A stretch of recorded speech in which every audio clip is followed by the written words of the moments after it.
Poolman is wild. I always talk about on the show.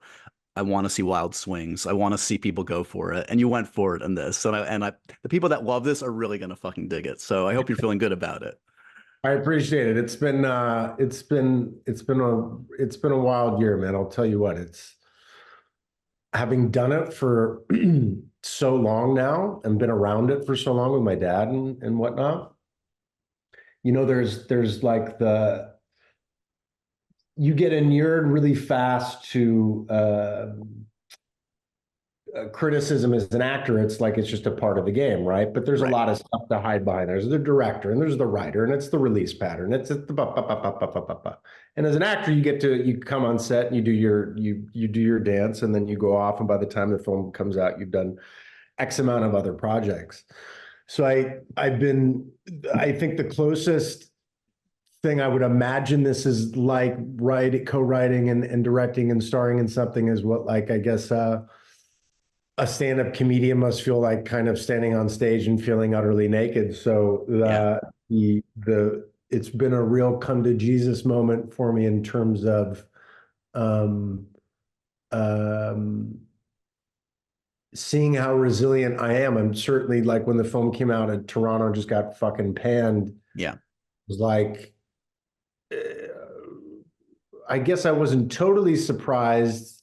I wasn't totally surprised because even in making it, I was like, well, God, I wanted to I tried to make a joyful film that I thought very much, I was not trying to make some sort of niche film, albeit there's a lot of like deep LA references to it, but with so much joy behind it, to then be met with like this kind of this fusillade of not so joyous stuff was like, oh my God. So the cognitive dissonance there was quite something, but it's been really ultimately kind of the best thing that's ever happened to me, because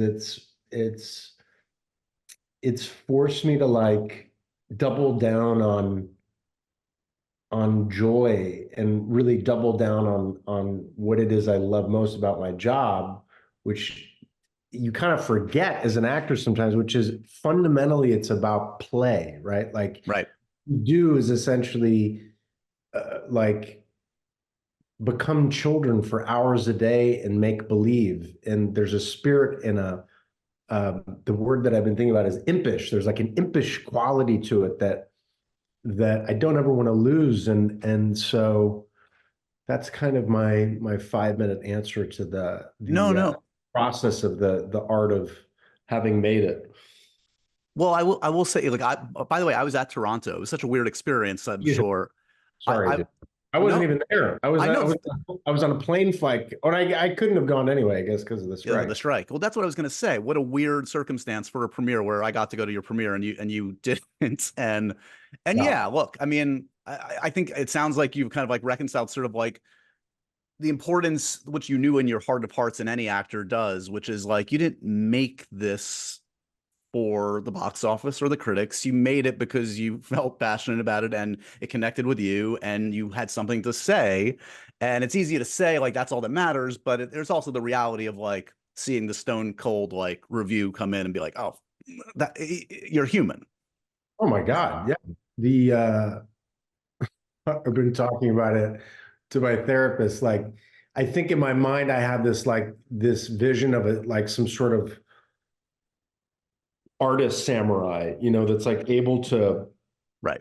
like Neo in the Matrix, just sort of like, as like, piles of thorn shit get thrown at you. You're like somehow Right. nothing like phases you, water up a duck's back. But no, I fully own the deep kind of hurt of of that process. But again, like I said, I guess in the reframing of it, one of my favorite quotes. It's in Latin, and I forget the Latin, but it's vigor grows from the wound, right? And Mm. I love that idea of that, and it's been true in every part of my life, is that in everything that feels like a setback, yes, there's the hurt of the cut, there's the hurt of the moment, but as the scar tissue forms, as the healing process happens, you do benefit from a growth and resilience, a growth in sitting in your own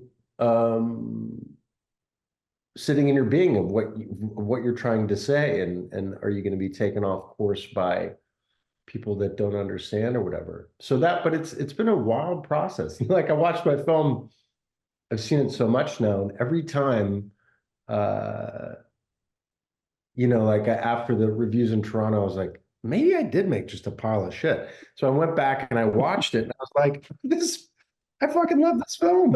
I love this film so much. It actually, like when I set out, I was like, you ask yourself these questions as a creator. You're like, well, what do I want people to feel at the end? And I knew exactly, and this contextually was happening during COVID, and it was Right. happening a lot of kind of global sociocultural like weight. I was like, I want people to walk in and feel lighter than when they walked in. And it's Right. not a lol movie. It's not like a gag movie. It's supposed to be like a delight. It's just supposed to like tickle the back of your cheeks kind of Yeah, thing. it's a vibe movie.